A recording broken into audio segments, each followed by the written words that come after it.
Sierra Waggoner from Northeast Arkansas News, and I am here with Mr. Adam Cook. Now, he is Patrick Mahomes' high school football coach. So thank you for the exclusive interview.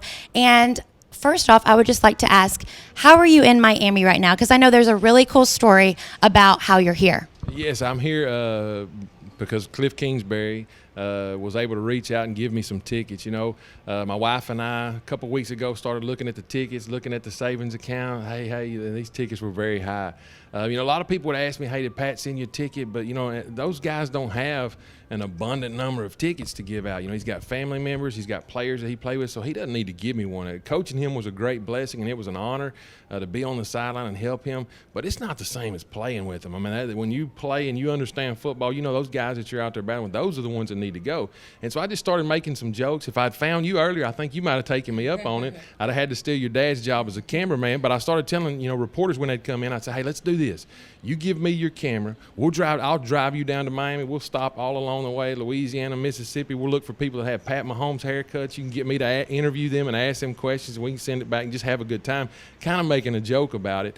A reporter from the LA Times comes in, and I'm kind of sharing with him what I just shared with you.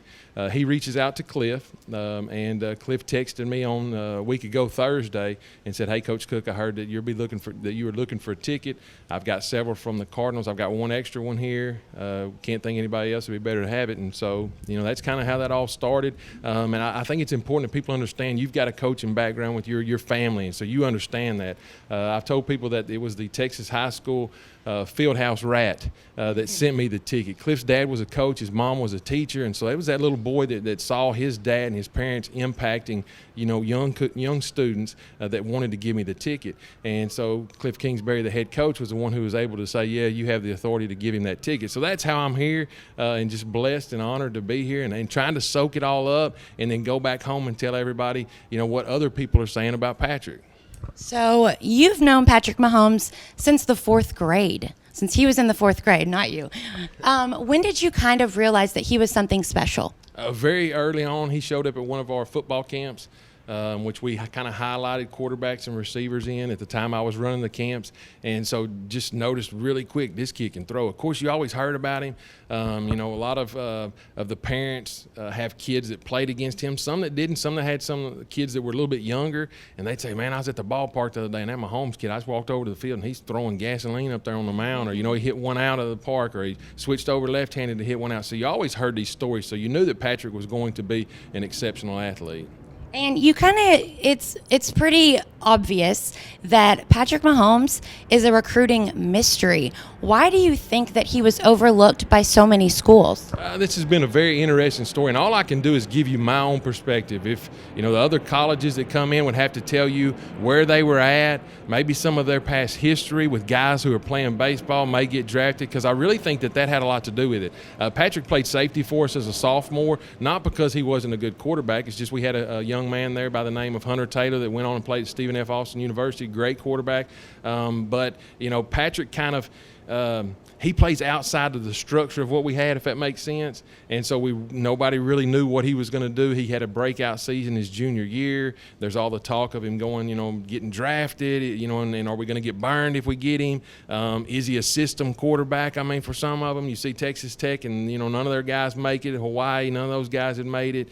June Jones had coached all these quarterbacks, and none of those guys can make it. So there's just I think everyone has their own perspective. For me, I just think that they didn't realize what he could do. I did, and I'll say this, Cliff Kingsbury knew early. Whenever Patrick committed to him, he took every single quarterback off of his, board and said, we're not even going to talk to anybody. This is the guy we want. He went all in, and that's why, he's been able to help Patrick get to where he is. That's why it was a perfect fit for Patrick. So clearly Texas Tech worked out really well for him. Also, I was very curious. Now, if you can't disclose this information, that's okay. But have you seen Patrick this weekend? I have not seen Patrick this weekend. I've talked to him a couple of times, sent him a couple of texts, but I have not seen him this weekend. Yesterday was a busy day on Radio Row. Sam Farmer was kind of showing us the road. Man, what a great guy. You know, what I've enjoyed about getting this inside look really to all this is at the end of the day, it's just like it is with coaching. It's all about relationships. And Sam Farmer was like the mayor of Radio Row, taking us around yesterday, introducing us to Joe Montana and all these great people. And so, no, I hadn't seen Patrick. And as much as I'd want to see Patrick, I don't want to be a distraction to Patrick. Right. You know, one of the things we'd always talk about, homecoming. I mean, this is nothing like homecoming. Do not get me wrong. But one thing's around homecoming time we'd always tell our players is don't let the distractions take away from the attraction, because the attraction is Sunday night Super Bowl, Sunday afternoon. And so for us, I don't want to be a distraction to him. And obviously, I know who you're rooting for. Clearly, it's very clear who you're going to be rooting for. But you know the game of football. You've been around it your whole life. You've coached it, and now you're the athletic director. So you know football. It's in your blood. What are you kind of expecting or hoping for out of the game tomorrow? I'm just hoping for a good game. You know, you want as a top level competitor, you want their best game. You know, you don't want injuries, or you don't want something bad to happen, and you get to capitalize on a really bad mistake. That's part of the game. The winner's going to do that. But really, I just want a good game. I want a competitive game. I want Patrick to beat the 49ers. Here's what I'm saying. I want him to beat the 49ers at their best. And that's what I want. No excuses, Bosa and them running after him. And I guarantee you Patrick Mahomes is going to lay everything on the line on Sunday.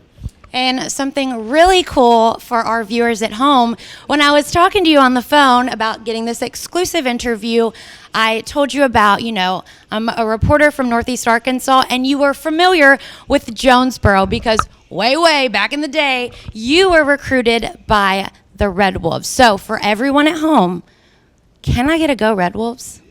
It's hard for me because I remember them as the Indians. The defensive coordinator at the time was Pete McGinnis, and I probably would have gone to Arkansas State, to be honest with you. I tell people all the time, I was a slow white guy, and you fall into those two categories. I was kind of a tweener, and so I had some scholarship offers to smaller schools. I wanted to play Division I. I actually went to Texas Tech. I've got an aunt and uncle that live there, and so it cut my cost in half. If I'd had an aunt and uncle lived in Jonesboro, I probably would have gone there. I really loved Pete McGinnis and what they were doing there and what the program was about. Jonesboro was a town that was growing. My dad was raised in Louisville, Arkansas, so that's home to me. Doing all these interviews, a lot of people keep telling me I can slow down if y'all need me to slow down my talking here, but I sound just like you guys back at home. But yeah, Jonesboro's a great place, and I'd have to say go Indians or go Red Wolves. Yeah. Yes.